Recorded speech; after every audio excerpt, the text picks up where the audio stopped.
All right, I'm going to call some of you out, okay? This is where I'm just here to help.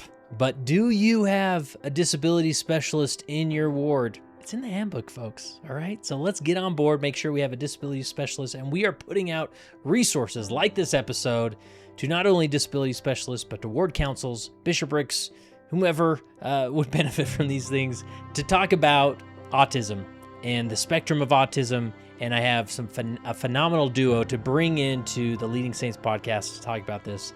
I talked with Liberty Kepford and Robert Johnson, who wrote a book called Autism in Christ Church, a phenomenal resource. There's not a ton of these types of resources out there, so when they come along, we got to jump on them, make sure they're available. This is one maybe to put in the bishop library that every bishop's office should have, where a disability specialist in the ward can better understand the stories of autism in the church, how individuals with autism have benefited from a community, from a ward, from callings, from all the things, right? And also maybe the unfortunate experiences that happen that we can now learn from together to keep people engaged in the church who are maybe more atypical. And this church is for everyone, right? We're gathering Israel, and we get all types of neurodivergent individuals in that group. And so I wanted to add this to a list of resources that we've put out there in Leading Saints. We're going to put those episodes, the past episodes we've done about this topic of autism and special needs and so forth, in the show notes so that you can jump to those after listening to this discussion. And like we are continually doing, this is a live stream recorded episode. So over at Zion Lab, if you haven't joined us over there, do so. But we're recording these episodes with a live studio audience who's tuning in remotely, and so we get some Q&A at the end, and it's a more interactive experience. And so keep your eye on Zion Lab to join us for future episodes about all sorts of episodes. Now let's get to it.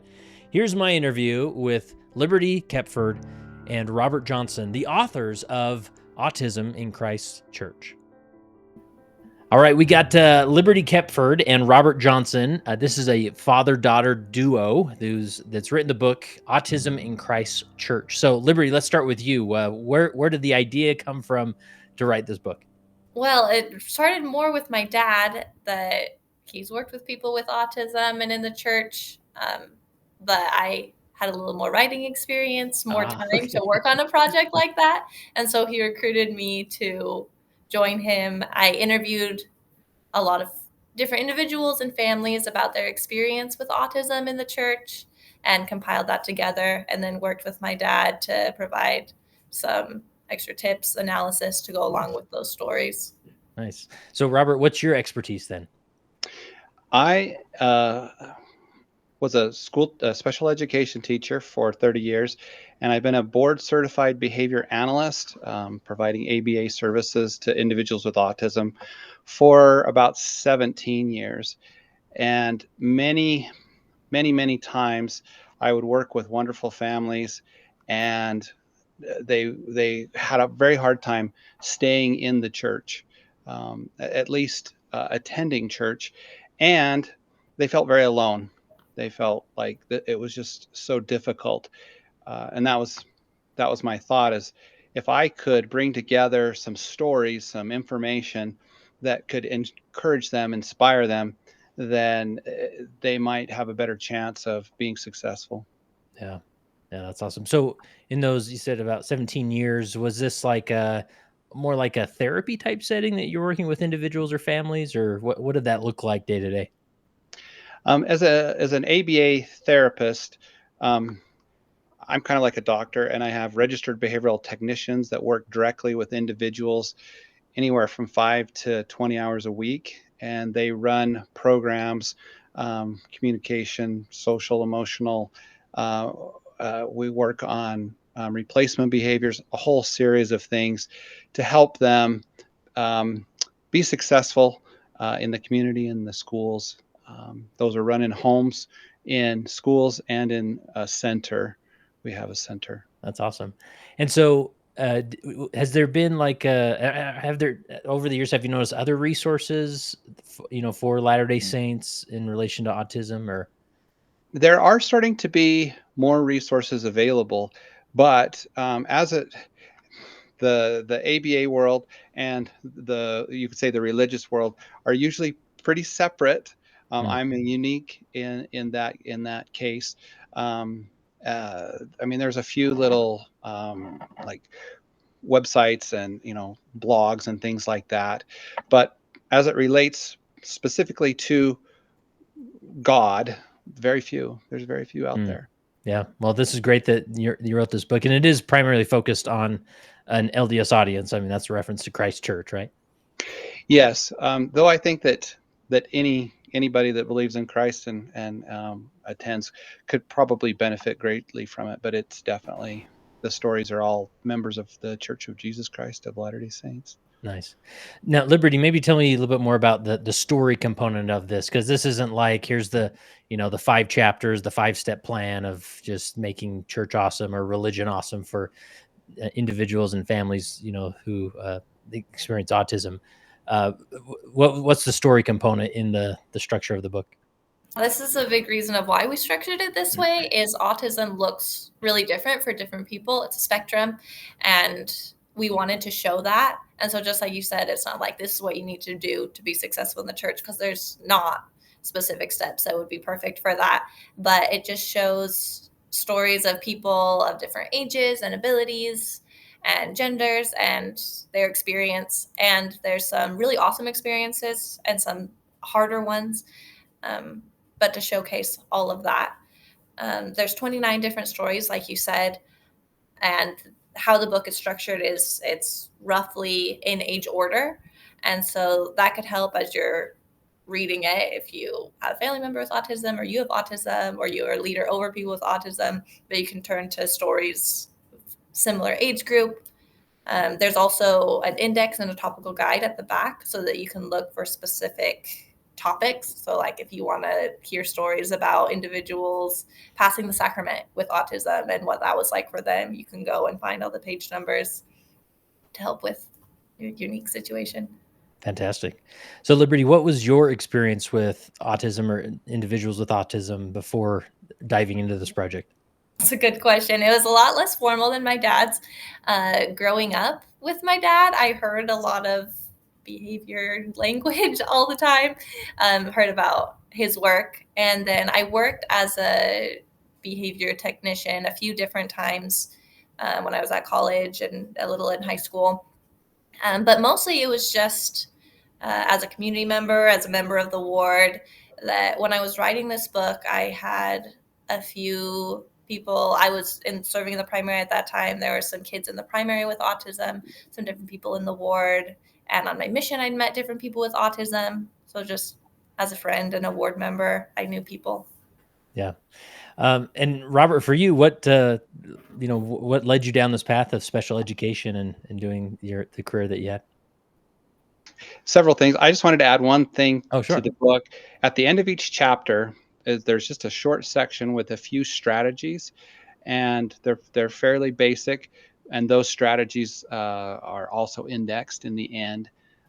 That's usually what people want. They want Yeah. they want a strategy. What do I do, right? How do I do And this? they're not too specific, but I actually got into the field by accident. I was doing engineering, and I wanted to maybe be a history teacher, and I worked with special needs kids at the pool, and doing best buddies, and I thought, well, maybe I should. I kind of was thinking about doing history. I went in and asked if I could get a minor, and I loved it so much, and here I am, years Awesome. later. Yeah, that's great. Now, oftentimes you'll hear as people talk about autism or they interact with individuals who are autistic, they'll say, "Oh, he or she is on the spectrum," right? And I think we've experienced different, different places on that spectrum, depending on individuals. How would you explain this dynamic, Robert, as far as the spectrum that autism represents? On maybe the lower end of the spectrum, you might have an individual that has intellectual disabilities. Maybe their IQ is like around 50. They're nonverbal. They might have some very aggressive, challenging behaviors. And as we move up, they at the very opposite end, they might have an IQ of 170 and be so focused on science, There's one story about a wonderful lady that has a law degree, works in a law office, and they have this real narrow focus, but they struggle with communication skills, social skills, sometimes coping skills, and then everything in the middle, in lots of different variations, covers quite a vast array. So you'll find, especially with younger kids, those with aggressive behaviors that have a hard time sitting and they're very loud and they have a lot of stems. Those are the ones that get the attention. And we're seeing now young adults that were maybe introverts, more quiet, pretty high intellectual, and they leave home and they go out into the world and they can't function quite very well, and so they're getting a diagnosis a little bit later in life, usually between 18 and 30. There's just a lot that are finding that they're getting those diagnoses because in school there's great structure, there's a routine, things are very predictable, there's a big support network. They leave home and they lose a lot of those supports and they just can't make it. Yeah. And so as far as, your work and the book is concerned, I mean, we're talking about, the autism in Christ Church. This may be those who maybe have extreme handicaps or nonverbal, or it's obvious that maybe they're atypical, as opposed to somebody who may be the bishop, right, and experiences some level of autism. And that is correct. We have stories of mothers that have autism that are trying to be parents. We have older individuals like this the one lady that is a lawyer, and everything in between. Those that have served missions, that are mission age, young single adults, and quite a number of young youth and primary age children. Liberty, anything that we're missing here so far that you wanted to add? We have high functioning. We also have the lower functioning. We have some, especially younger kids, that we talk to their families who are nonverbal or are lower on the spectrum there. That's also represented. Awesome. So let's imagine in a hypothetical world, we're able to gather all the wards, all the ward councils of wards that have at least one autistic individual in the ward. And we've gathered them in this conference, and you two are the keynote speakers here. Where's a good jumping off point where would you start with that group of church leaders? What I would say is my biggest takeaway of talking to these families is that disability specialists are so important. Disability specialist is a calling in the Church of Jesus Christ of Latter-day Saints at the ward and stake level that I think is underutilized. I haven't seen it in action that often, but so many stories involved either a disability specialist that made a huge difference or families that needed extra support, and a disability specialist could have made a big difference. An example of this is the first story in the book is a mom telling about her two kids with autism. They're toddlers. There's a nursery age and one just starting primary, and they were a little lower on this spectrum, and she wanted church to be a rejuvenating place for her and a time to worship and be with her peers, but all the time she was just with her kids and helping them because church was a lot for them, and it was so exhausting, and she had to ask to be released from her calling, and she was just following her kids around all the time. And that was pretty typical of parents with young kids with autism that I talked with.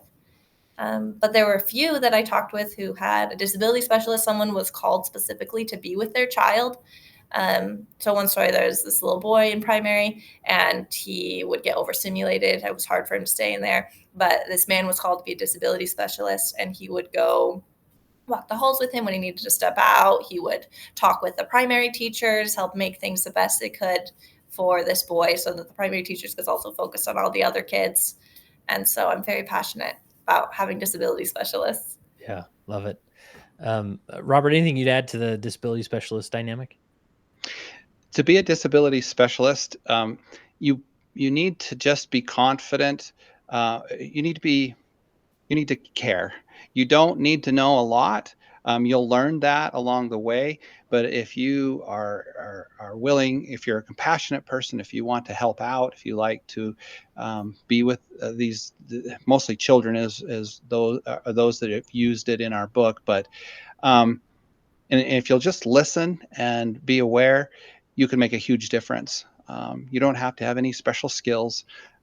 There's something about consistency and routine and knowing a little bit about the child and showing some love and kindness that just makes all of the difference, just all of the difference. And there's quite a few, like Liberty said, stories of how the child would want to go sit with them in sacrament meeting, that they just make the difference between wanting to run out all of the time and actually staying and learning and listening and having an experience, and allowing the parents to also have a spiritual experience at church. Yeah. One other story with disability specialists, it was mostly with primary age kids, but there was one young woman's story which I thought was really powerful, that she had a hard time connecting with her peers in young women's. They didn't always want to talk about the same things, and she had a hard time wanting to go to activities. But they called a disability specialist, who she was a young adult, newly married woman, and her calling was to go to young women's and Sunday school and youth activities with this girl. And they'd sit on the side and they'd talk about cats and anime and whatever she wanted to talk about. And it made such a big difference to her that she started wanting to go to those activities. So even with youth and adults, disability specialists can make a big difference. I love that. So obviously, I'm thinking of like the music calling sometimes, where those who play the organ or the piano, they kind of get pigeonholed into these, like, well, hey, you've got experience with this, so why don't we call you as the organist or whatever it is? And I would imagine maybe a lot of leaders fall into this trap of being like, well, let's see, Cindy has autism and her mom is in our ward. Let's call her mom as the disability specialist. And I'm gathering that's maybe not the best strategy.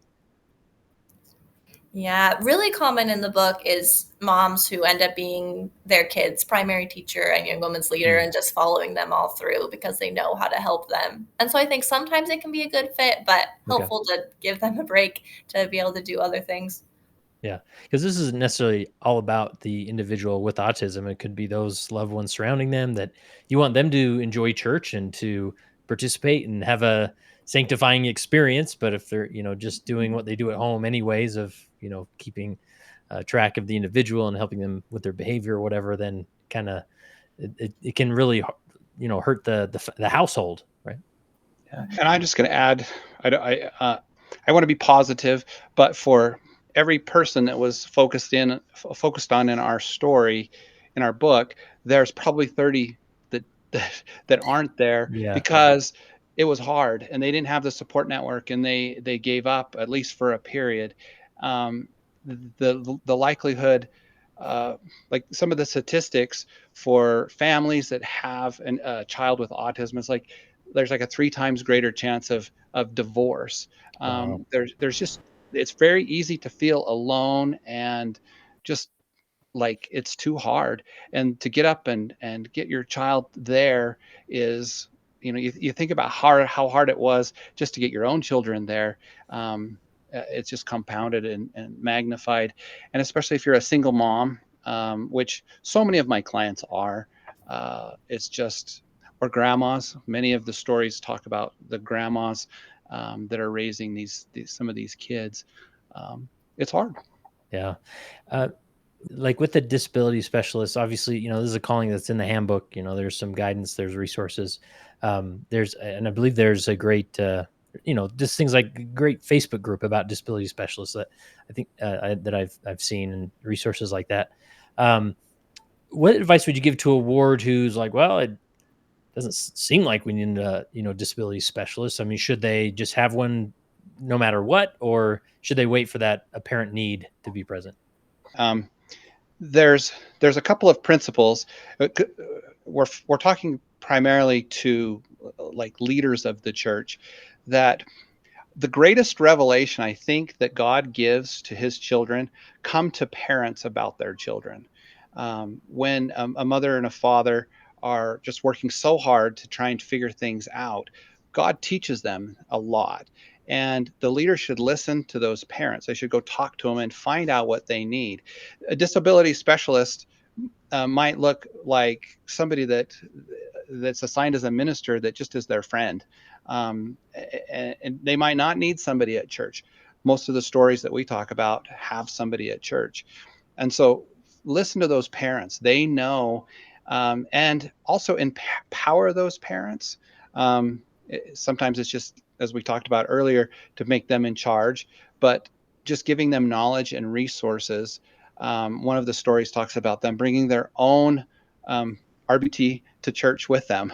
And as I went through some of these stories, I was amazed at how many of the RBTs that worked with some of these children were members of the church already, and naturally were very concerned and helped them. The second And principle, what's a RBT? a registered behavioral technician. Okay, I gotcha. It's the and a lot of the stories they weren't part of it, but anybody that receives ABA services gets it from a registered behavioral technician. That's what Liberty was for a while. Gotcha. Love it. All my girls got that opportunity as they were growing up. The other principle is that leaders have the right to revelation. And as they listen, and as that revelation, sometimes it doesn't have to be the bishop. Maybe it's the primary president. Maybe it's the young woman's leader. Maybe it's one of the youth in the young women. We have the story of Olivia, and one of the members of the ward, it was actually one of my daughters, Carolina, befriended her, and they got really close.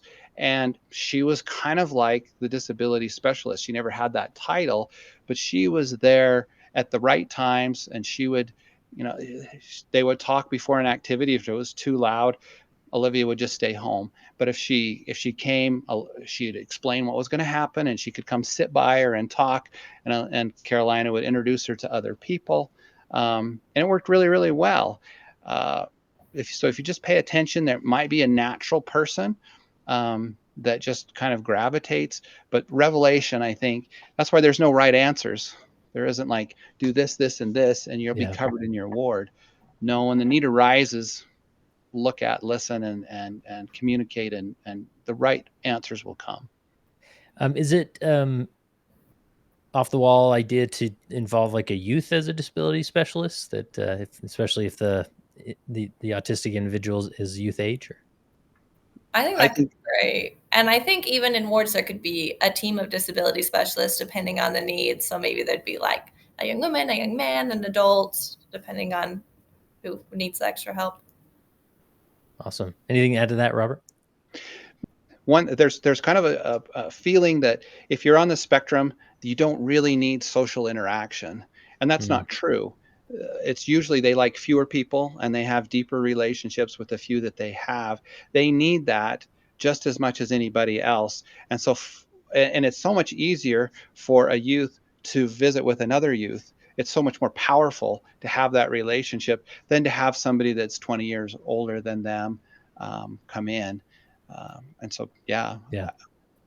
That's great. Talk to me about, as far as councils go, how should councils be involved, or what's the thought behind that? The church loves to use councils, and councils create really good revelation because the people that are closest, that have that information, are able to share, and we work together. And when we think of councils, you think of a ward council or a youth council, and those are important. But when you are supporting a child with autism in the church, the disability specialist, say it's a primary child, and there's the disability specialist, there's the parent, maybe there's the primary counselor that's kind of over that. And if those individuals work together and regularly meet, and have some very specific goals, and they get some training if they need to, maybe from a stake person or from an outside, wherever that those expertise are, and they work towards the goal, they will get much better results than if you're just like, oh, here's a disability specialist, you go work with them, and the disability specialist that might not know very much, there isn't a lot of communication, and things fall apart quite regularly. And it doesn't take very much time. You could meet for 5 minutes after church and just talk about how it went. What are your goals? What do we need? What resources could we pull in? And you just go forward. And so that's one vision of a council. Perfect. Very good. Anything you'd add to that, Liberty? Yeah. Almost every story that we have in here are dealing with parents and talking about their kids. A huge aspect was communication, that they were communicating with their children's leaders and teachers to make that work. And I think a council is a great setting for that. In a public school setting, if a kid has autism or different disabilities, they'll meet every few months. My dad would know better than me, but meet to talk about their individualized education plan. And that would be a whole team, that it would be the teacher and the administrator and the special ed teacher, that they'd meet together and talk about the child and their goals and how they're doing. And I think something very similar in a church setting is important. Yeah. And I would imagine it's easy for that group to just be like, I'm the disability specialist. That means I just try and distract Johnny for 2 hours so that, the rest of church can happen. When it's best snacks. What's that? I have the best snacks, and that's right. Yeah, bring the snacks. Let's just pace the hallways and get through it and move on. But there's probably a lot more to that, because, like you said, they need social engagement. That doesn't mean you just that you're just trying to distract them the whole time. How can we work them in a way that's not overly distracting, or that's that everybody can benefit from their life? I think with that, there's a lot to be said to be flexible with individuals with autism and their families. Like, we have one story with this little boy who got overstimulated in primary, especially during singing time. And so his mom talked with one of the members of the primary presidency, and they switched. So he'd have class with his peers, just a few of them, before singing time, so that if that was too stressful, it wouldn't affect the class time. So just little adjustments can be made that can help a lot. That's great. Great example. In relation to the too deep concept, obviously, if it's a youth, just like all youth or children, there's always going to be a too deep, leader teacher dynamic happening. Is there anything outside the normal that wouldn't be encouraged there, or same idea? You wouldn't want to have one of the teachers be the disability specialist, because it's very likely that you're going to have to leave quite regularly, depending on the situation. And so I don't know. That's one of those things you'd have to work out locally. Yeah. And if obviously that disability specialist has to leave with that individual, again, that too deep leadership is needed wherever they go. Right. So very good. Very good. What was the story that stood out that you wrote about in the book? One story, we've talked a lot about primary kids, but one about an adult was this man named Spencer. And when he was young in primary, he had a disability specialist that helped him out. And then he had a really good ward support as a young man, and he got help blessing and passing the sacrament and really enjoyed that and kind of got a community there. But then he moved when I think he was a priest to a different ward, and the transition was really tough.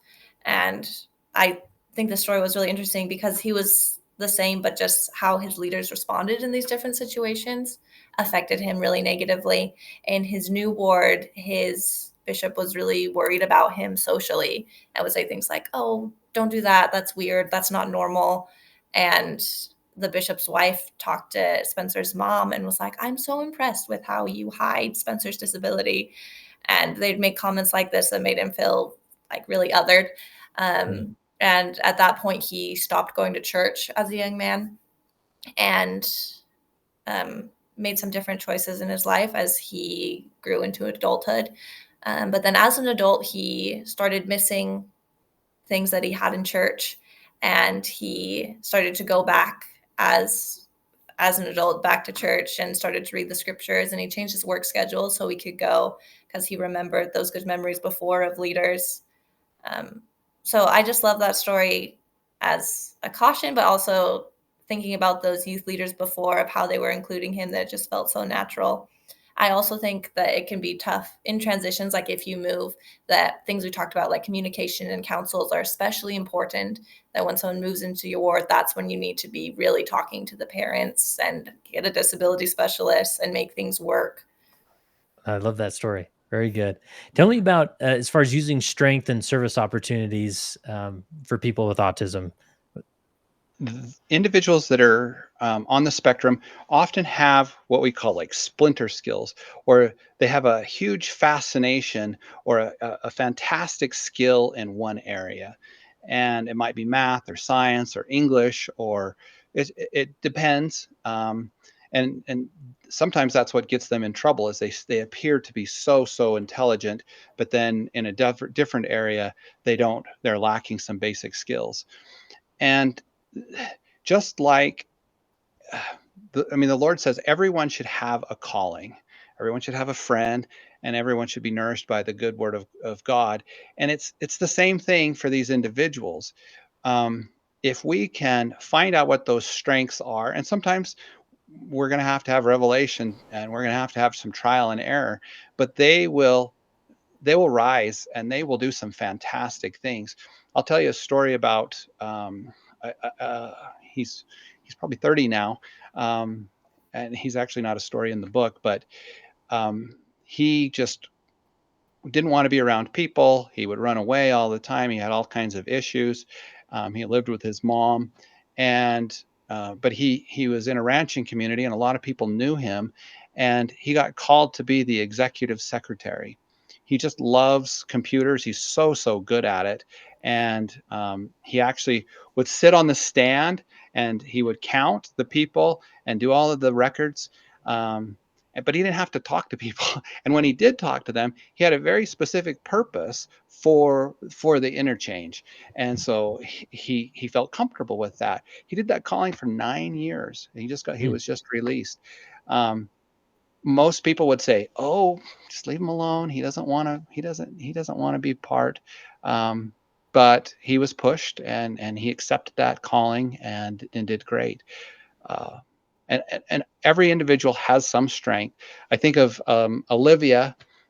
She loved to crochet, and she did a class in Young Women's where she taught everyone how to crochet, and she would crochet little things and give it to the other girls, and that helped her feel a connection, a belonging, something that she could give, and not just have to always having to get help and always being the one that needs the extra friend, like she's a project. She started to feel like she really belonged. Yeah. Um, I'm curious. This may be a random question, but like obviously we're talking about autism. Is it appropriate to ask somebody like, "Are you autistic?" Or like, is that helpful to know, or is it just sort of you perceive that and act accordingly, or what thoughts come to mind? every person is so different, Yeah.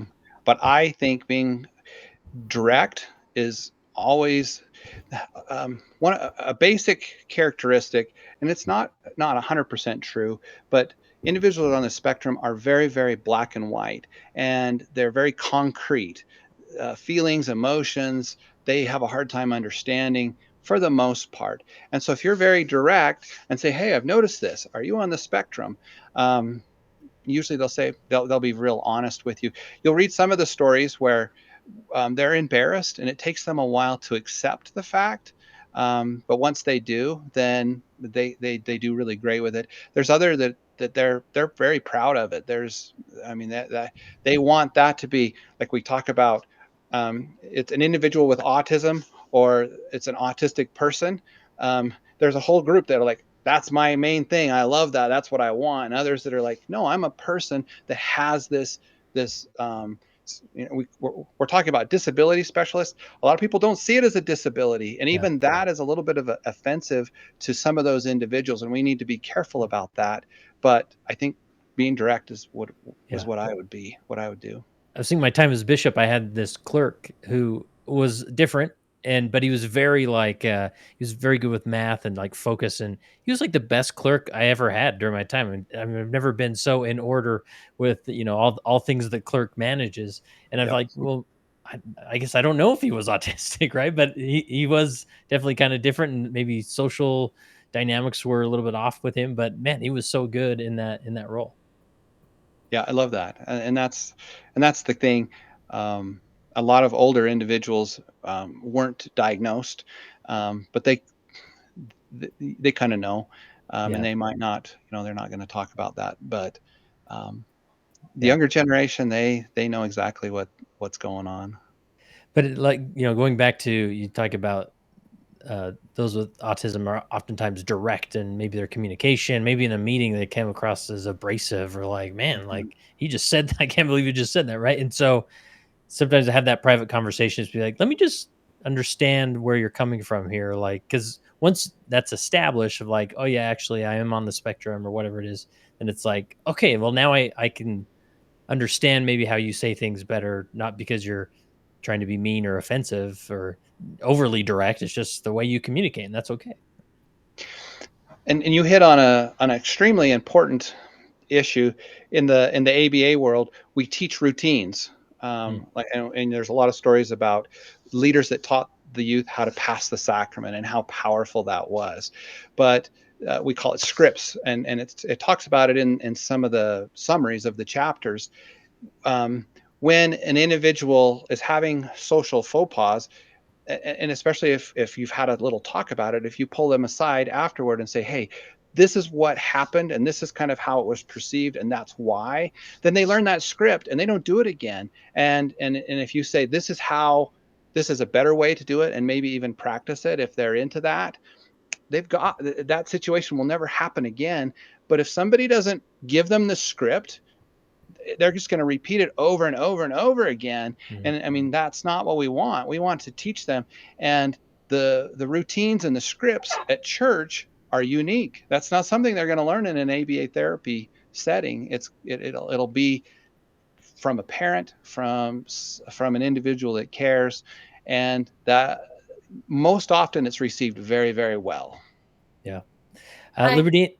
on this topic of like, if you are trying to decide if someone has autism, I think in general we should be, I don't know, as leaders, understanding of people who might seem a little different, even if we're not sure of the exact diagnosis, because sometimes it can be really invisible.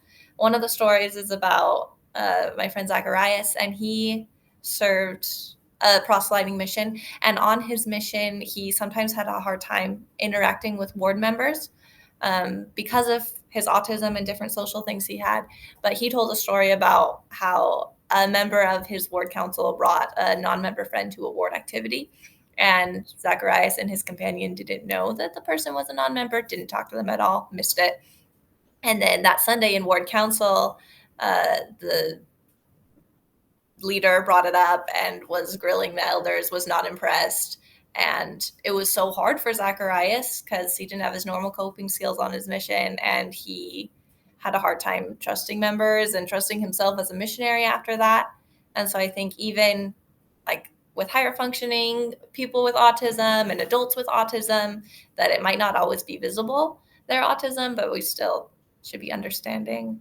Another story with this is these twins that we have a story about, and they were like pre-stage, I think, and they both had autism. And they went on a scouting trip, which was kind of a big deal for them, and they were camping, and it made them nervous. These different things was tricky, and so they really like to stay by the center of camp, by the food and the other leaders, and they wouldn't go off with the other boys that much. And one of their leaders had such a hard time with that and would yell at them and say, get out, stop eating food, go spend time with the other boys. And it freaked the kids out. And afterwards, the boys talked to their mom about this. The mom talked to the leader. And she told me that it felt like the leader thought that she was making up excuses for her son and like it wasn't a real Mm, thing. So I think be really sensitive in these areas as a leader, that we are listening to the parents, that even if we're not sure what's going on, are understanding. yeah, that's really helpful. And you talk about like that missionary with just the social skills of or social interactions with ward members.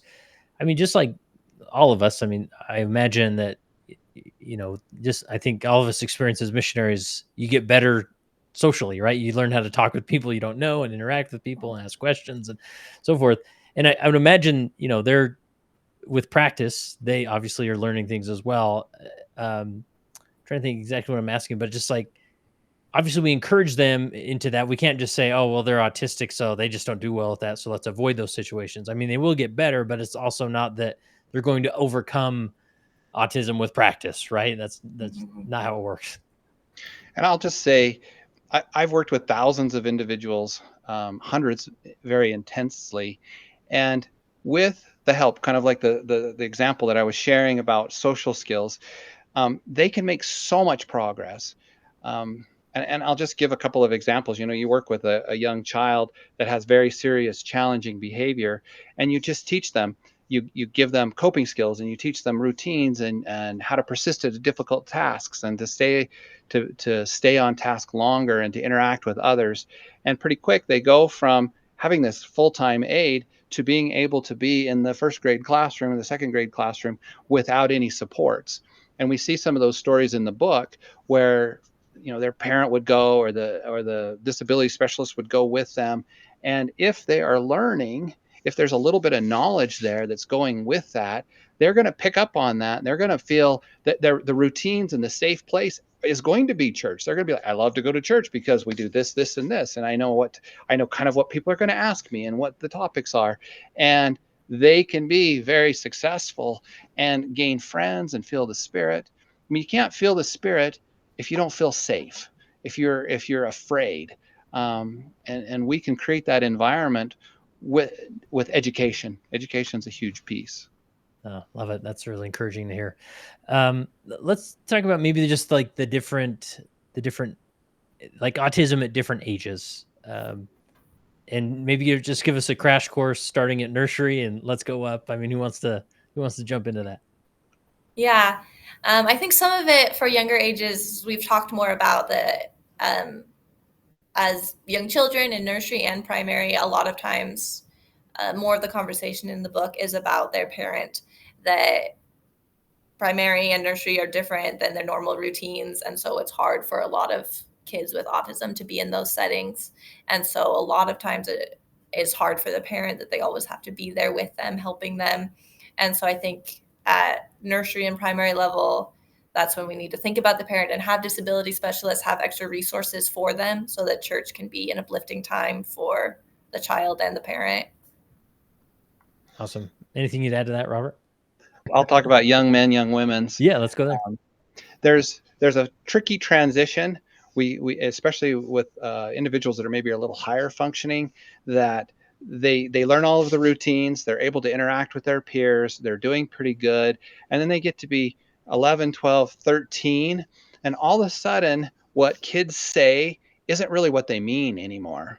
You know, they have a little conversation about how somebody is really pretty or handsome or whatever, or how they don't like this teacher, and the child with autism goes and tells them. Oh yeah. And then they get in big trouble. And then there's a lot of fallout with that. And so when they are transitioning into those ages, it's really good to have, if the adult can kind of watch, and when those situations start to happen, they can intervene. They can, or they can say, hey, why don't you go talk to that friend? Look at this activity. Let me show you how it works, and help them learn how to enter those conversations, those activities safely. It's just very powerful to have a little bit of supervision, and a lot of times the church part works pretty well. By the time they're in young men's, young women's, they can go to class, they can pass their sacrament, they can do those kind of things. And just there's a story in the book about a young man that blessed the sacrament, and he made a mistake, and he didn't want to go back to church. And so the leaders, you know, they were really careful and reached out and kind of helped, you know, some of those issues that happen, to just show love and support. And usually things work out if there's a little bit of follow through. Yeah. And it really is sometimes in those nuanced experiences like blessing the sacrament, where it's like a simple, you know, understanding of that individual reads it once the best they can and we call it good, and we don't make a thing out of it, right? Or have them repeat it multiple times. And just, Right. and again, that's something that maybe would come through discussions and things, but those little things can go a long way, or making them feel safe, or more making them feel the routine more clearly. It's huge. It's huge. Yeah. And sometimes, on Leading Saints, we we're all about, dynamic and different leadership and trying new things. Um, and I can see that, that's something to be aware of. It's good to try new things, but if you're shuffling the deck every every week with like, now we're doing this and that, and that can be very unsettling, I would imagine, for those on the spectrum. It would be. And Yeah. and if you're going to do those kind of things, just some talking beforehand and some practice and a little bit of conversation and a Yeah. debriefing after goes miles. Yeah. Anything else with youth, or should we move on to young single adults? With youth, I think, Mhm. like my dad said, the social aspect is really important, and leaders can do a lot because for people who don't have autism at that age, it's also a weird time. They're figuring out how things work, but the leaders can help supervise to make sure that people with autism aren't hurt. A few different experiences in the book. Kids at that age felt bullied at church and didn't want to go anymore because maybe kids were just teasing, maybe they're actually bullying, I'm not sure, but they felt that they were being attacked because it was different in that way. And so supervision, making sure that friendships work. I also think being patient and flexible with their different interests. Um, like these 12 and 13-year-olds that I talked with, they still wanted to play with Legos and talk about dinosaurs and things that their peers didn't love to talk about. But leaders can step in there, or disability specialists, and connect with them over what they care about, even if it's not what most of their class cares about. Yeah, that's really good. Um, Technology um, is just fantastically huge with most individuals on the spectrum. They love the routine, they love the video games.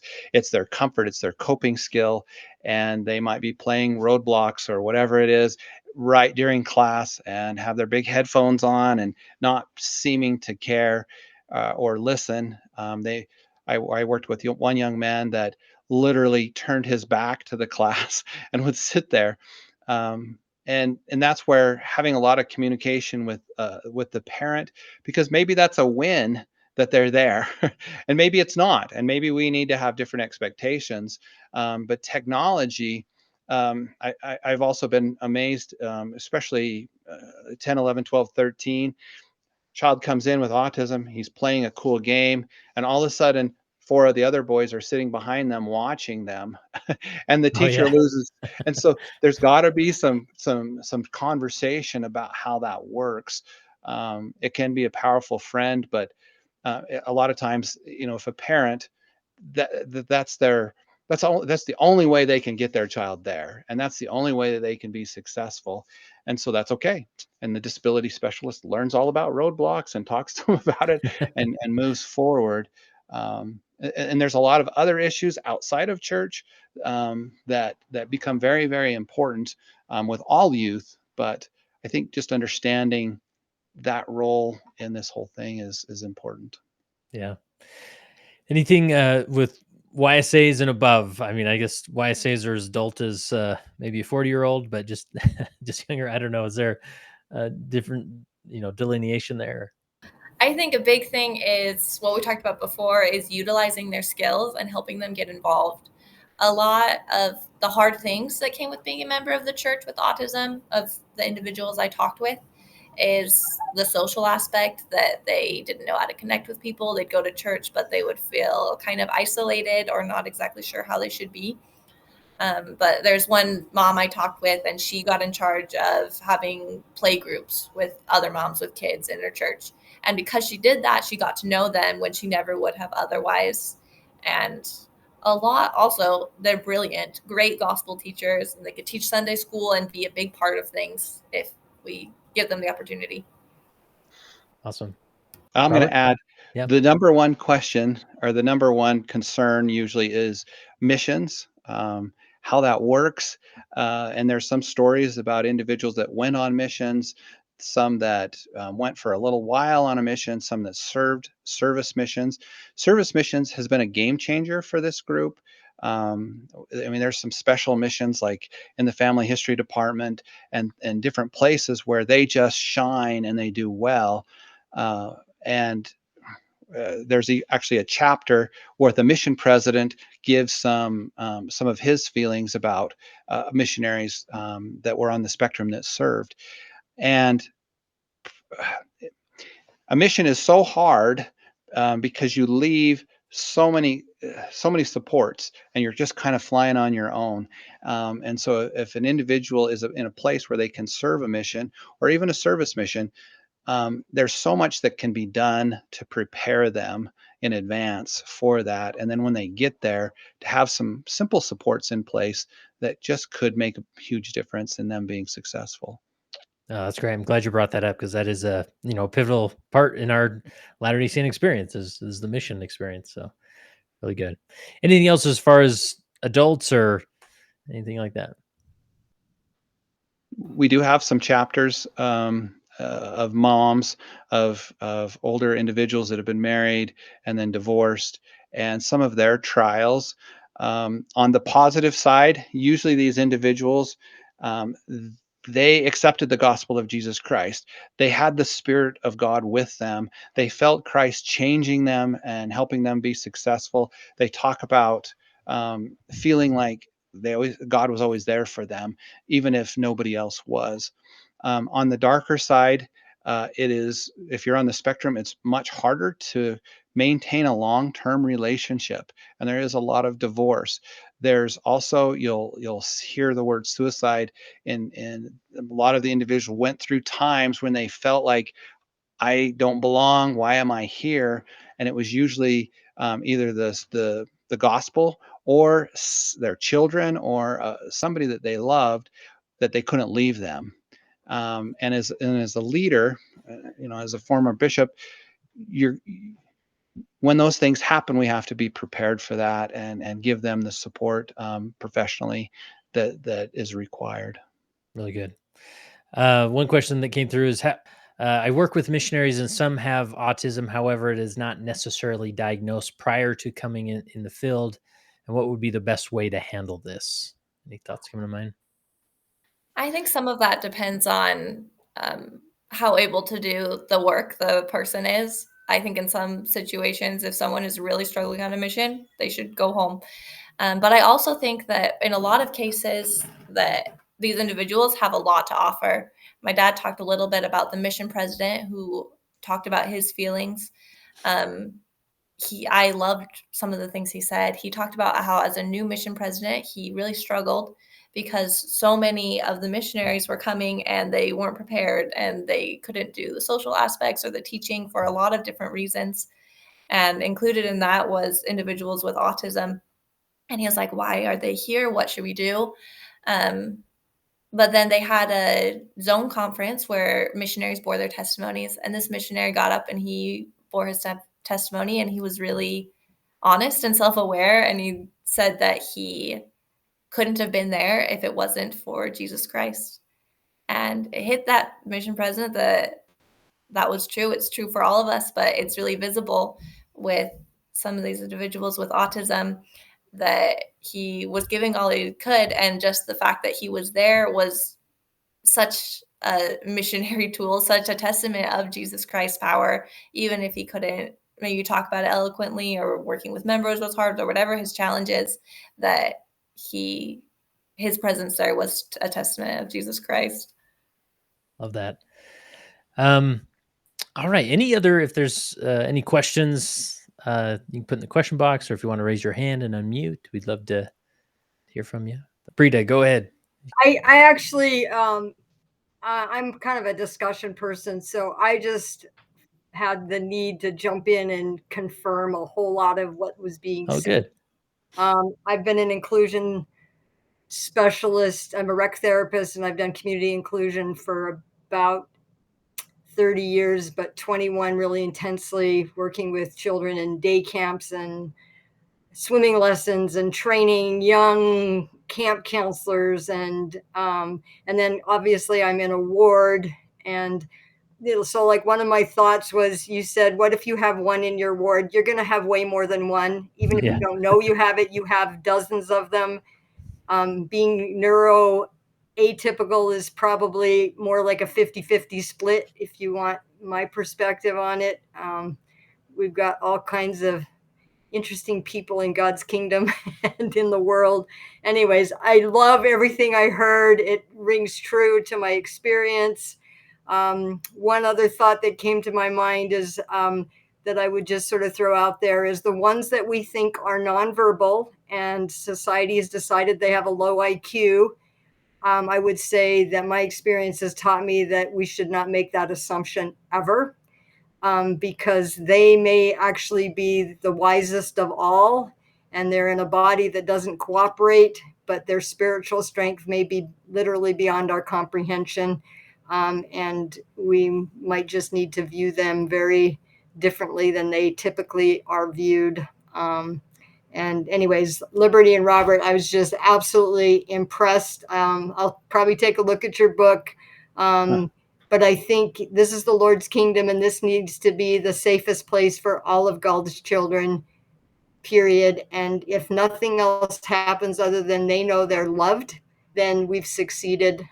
Great reminder. Thanks, Brita. And any other Liberty, Robert, any other point, principle, concept, story? I just want to piggyback on what she said. I have worked with a lot of different families for years and years and years, and they float around, and I keep track of them.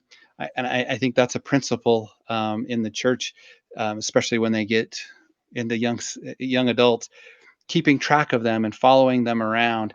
And I've had very sacred, powerful experiences with some of these individuals.